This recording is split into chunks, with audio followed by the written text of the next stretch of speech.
ध्वस्त किया जा रहा है। जी बिल्कुल। अजय, इस बीच आप मेरे साथ बने रहे। इस बीच एक और बड़ी खबर सामने आ रही है, उसका रुख कर लेते हैं, जहां ईरान के सैन्य ठिकानों पर बहुत बड़ा हमला किया गया है। इजराइल ने IRGC के ट्रेनिंग सेंटर पर हमला किया है। इजरायली हमले में IRGC के 4 जवानों के मारे जाने की खबर है और हमले के बाद ट्रेनिंग सेंटर से धुआं उठता हुआ नजर आया। तो लगातार जिस तरीके से हम जिक्र कर रहे हैं कि इजराइल ने अपने हमले तेज कर दिए हैं, ईरान के ऊपर हमले और ज़्यादा जो है आक्रामक रूप से होते हुए नजर आ रहे हैं। हमारे सहयोगी अजय जांडियाल लगातार बने हुए हैं अपडेट्स के साथ। अजय, अगर बात जिस तरीके से हम हमलों को लेकर कर रहे थे, जहां एक और ये सबूत दिए जाते हैं कि ईरान के द्वारा किसी प्रकार का कोई बम जो है वो परमाणु बम नहीं बनाया जा रहा, लेकिन उसके बाद भी ये युद्ध जो है वो अगले स्टेज पर पहुंचता हुआ नजर आ रहा है।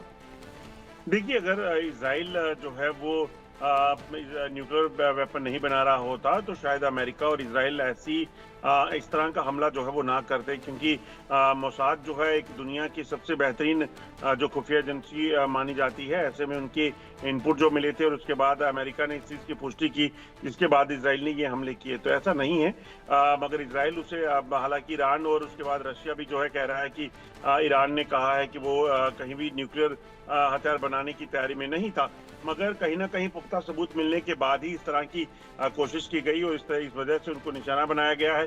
और अगर आप देखें भी तो सबसे पहली प्राथमिकता जो इजराइल की है वो यही है कि वो न्यूक्लियर ठिकानों को ध्वस्त करेगा और उसी के बाद जो है वो आगे की कार्रवाइयों को देखेगा। जब ईरान वहां सिविलियंस को निशाना बना रहा है, हॉस्पिटल्स को निशाना बना रहा है, उसकी कार्रवाई की जवाबी कार्रवाई जो है वो इजराइल भी कर रहा है और इजराइल ने भी उसी तरह के नुकसान की जो है वो अपनी तरफ से वो कोशिश कर रहा है। मगर इस जंग को रोकना बेहद जरूरी है, क्योंकि अगर ये जंग रुकी नहीं तो यकीनन एक बड़ा नुकसान जो है वो होगा। दोनों ही देश जो है कहीं ना कहीं एक दूसरे पर हमला कर लोगों की जान लेने पर आमादा हैं और ये सिलसिला अगर रुका नहीं तो यकीनन एक बड़ा नुकसान जो है हो सकता है। और जैसे जैसे समय बीत रहा है, बाकी कंट्रियों का अगर समर्थन ईरान के साथ या इजराइल के साथ होता चला गया तो एक बड़ा नुकसान जो है वो दुनिया में होगा और विश्व युद्ध की ओर आगे ये स्थिति बढ़ सकती है। जी बिल्कुल, जाहिर तौर पर अजय, एक बड़ा नुकसान जो है पूरे विश्व को इससे हो सकता है। फिलहाल बहुत शुक्रिया आपका जुड़ने के लिए और इन अपडेट्स के लिए।